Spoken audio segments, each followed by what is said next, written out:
Hi everyone, welcome back to our channel. First of all అందరూ ఎలా ఉన్నారండి? SSC calendar 2025-26 ఇయర్కి సంబంధించి ఏవైతే ఎస్ఎస్సి వాళ్ళు రిలీజ్ చేసే ఉద్యోగాలు ఉన్నాయో, like SSC CGL, phase 13, SSC GD constable, CHSL, MTS, CPO ఇవన్నీ ఉద్యోగాలు ఉన్నాయో దానికి సంబంధించి క్యాలెండర్ అయితే రిలీజ్ చేశారు కదా ఆల్రెడీ ఎప్పుడో. సో దానికి సంబంధించి రిలీజ్ చేసిన క్యాలెండర్ని మళ్ళీ పోస్ట్పోన్ చేసి మేము ప్రజెంట్ రివ్యూ చేస్తున్నాం, అతి త్వరలోనే వెబ్సైట్లో అప్లోడ్ చేస్తాం కొత్త క్యాలెండర్ అని చెప్పడం అయితే జరిగింది. సో దీంతో పాటు అసలు ఎగ్జామ్లో ఏమైనా మార్పులు చేయబోతున్నారా, అసలు సీజీఎల్కైనా పొరపాటు సీజీఎల్లో ఏమైనా మార్పులు వస్తున్నాయా అనేది దాని గురించి చెప్తాను. అలాగే జీడీ కానిస్టేబుల్కి వీటికి ఏమైనా ప్రాబ్లమా అనేది చెప్తాను, జాగ్రత్తగా చూడండి.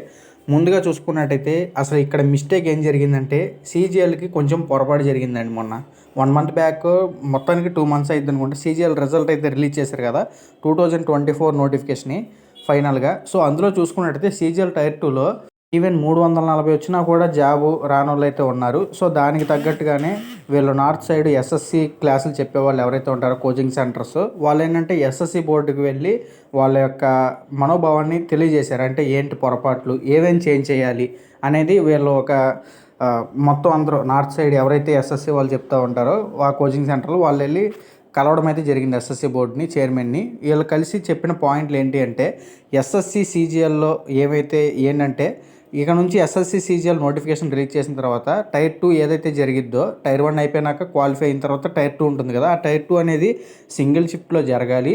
ఓకే, ఎందుకంటే మల్టిపుల్ షిఫ్ట్లు జరగడం వల్ల నార్మలైజేషన్లో ఒకరికి మార్కులు పెరిగి ఒకరికి తగ్గి ఇవన్నీ జరుగుతున్నాయి కదా. సో సింగిల్ షిఫ్ట్లో జరిగేటట్టు చూడండి అని అదొక విజ్ఞప్తి. అలాగే ఇక నుంచి టీసీఎస్ అయితే వద్దు, ఇక వేరే ఎగ్జామ్ అదే సెంటర్ ఏదది కంపెనీకి ఏదైనా ఇవ్వందంటే ఇప్పుడు టాక్లో ఉంది ఏంటంటే ఎడిక్విటీ అనే కంపెనీకి అయితే టాక్ అయితే ఉంది, ప్రజెంట్ దానికి ఇచ్చే ఉద్దేశం అయితే ఉంది. అలాగే ఎస్ఎస్సి సీజీఎల్లో ఇంకా మార్పులు ఏంటంటే, ఏదైతే మనకి రిజల్ట్ రిలీజ్ చేస్తారు కదా, కొంతమంది జాయిన్ అవ్వరు, ఆ జాయిన్ అవ్వని పోస్టులు బ్యాక్లాగ్ అవుతుంది కదా, ఆ బ్యాక్లాగ్ పోస్టులని వెంటనే అదే సంవత్సరం రాసిన వాళ్ళు ఎవరైతే ఉంటారో వాళ్ళతో భర్తీ చేసేయండి అంటారు. అదైతే పాసిబుల్ కాదండి, ఎందుకంటే అక్కడ ఒక రకమైన పోస్టులు ఉంటే అనుకోవచ్చు, బట్ ఏంటంటే అక్కడ 70 టైప్స్ ఆఫ్ పోస్టులు అనేవి ఉంటాయి. ఒకళ్ళు ఎవరన్నా మధ్యలో జాయిన్ అవ్వకపోతే మొత్తం ర్యాంకులు మార్చుకుంటూ పైకి తీసుకుంటే ఇవ్వాలి. సో అదైతే పాసిబుల్ కాదు, మిగిలినవి అయితే పాసిబుల్ అవుతాయి. ఏంటంటే సింగిల్ షిఫ్ట్లో ఎగ్జామ్ అనేది కండక్ట్ చేయాలి సీజీఎల్ టైర్ 2కి. అలాగే పేపర్ అనేది ఇంకొకటి, పేపర్ అనేది కూడా టఫ్నెస్ పెంచమని అడిగారు వీళ్ళు. ఓకే, ఎందుకంటే పేపరు ఈ మధ్యన ఈజీ అయిపోతుందంట. ఎస్ఎస్సి ఓన్లీ పేపర్ ఈజీ అంటే ఈజీ కాదండి, పేపర్ అనేది తెలిసిపోయింది జనాలకి. ఓకే, ఏముంది, ఏదో పినాకిలు లేదంటే ఇంకా వేరేదో ఏదో ఒక బుక్ అయితే కొంటున్నారు, ప్రీవియస్ ఇయర్ పేపర్స్, వాళ్ళు అయ్యే మోడల్స్ రిపీట్ చేస్తూ ఉంటారు. పేపరు అర్థమైపోతుంది, కొంచెం ఈజీగా ఉంటుంది. ఒక్క పినాకిల్ మీకు తెలుసా, ఒక్క పినాకిల్ సరిగ్గా ప్రాక్టీస్ చేస్తే సిహెచ్ఎస్ఎల్, సీజీఎల్ కొంచెం క్రాక్ చేయొచ్చు. కొత్తగా కరెంట్ అఫైర్స్ ప్రిపేర్ అయ్యి పినాకిల్ ఒకటి సరిగ్గా చదువుకుంటే సీజీఎల్, సిహెచ్ఎస్ఎల్ ఈ ఎగ్జామ్స్ క్లియర్ చేయొచ్చు, తెలుసా ఆ విషయం. సో అలా అయిపోయింది పేపరు. సో దాంతో ఏంటంటే తెలిసిపోయి జనాల్లోకి కట్ ఆఫ్ అయితే విపరీతంగా పెరుగుతుంది.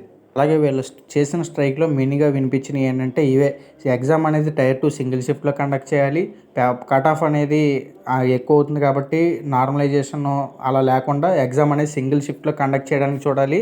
అప్పుడు సింగిల్ షిఫ్ట్ ఉంటే ఇంకా నార్మలైజేషన్ ఉండదు, మొత్తం అంతా సమానమే, ఎందుకంటే ఒక షిఫ్ట్లోనే అందరు రాస్తారు కాబట్టి. అలాగే బ్యాక్లాగ్ పోస్టుల గురించి కూడా అడిగారు, అదైతే కొంచెం పాసిబుల్ కాదండి.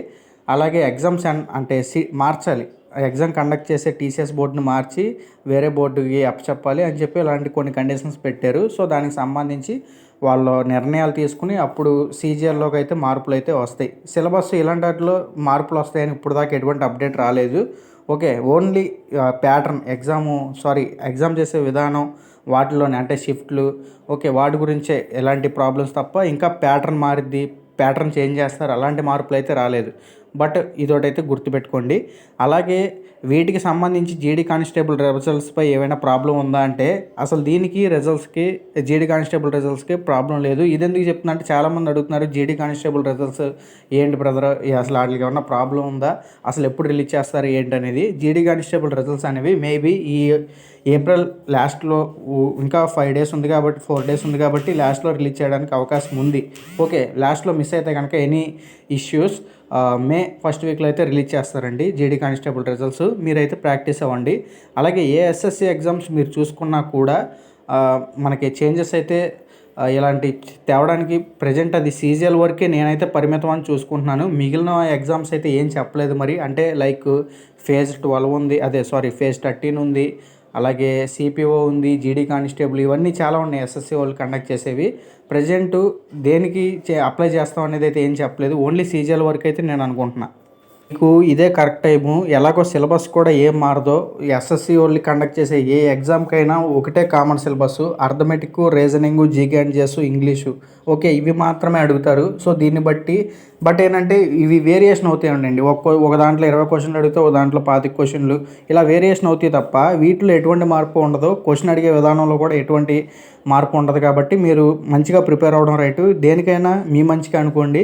ప్రజెంట్ ఇంత లేట్ అవుతుందంటే మీకు ఇంకా టైం ఉంది కదా. అదే ఇప్పుడే నోటిఫికేషన్ రిలీజ్ చేశారనుకోండి, మీకు ఇంత ప్రిపరేషన్ అవ్వకపోవచ్చు, కొంచెం టైం తక్కువ ఉండొచ్చు. టైంని యూటిలైజ్ చేసుకోండి ఈ టైంని. సో వీటికి సంబంధించి ఎటువంటి అప్డేట్స్ వచ్చినా నేను మళ్ళీ ఇంటిమేట్ చేస్తాను. కొత్త క్యాలెండర్ వచ్చినా నేను చెప్తాను ఎప్పుడు వచ్చింది ఏంటనేది, ఎప్పుడెప్పుడు ఏ నోటిఫికేషన్లో రిలీజ్ చేస్తున్నారనేది.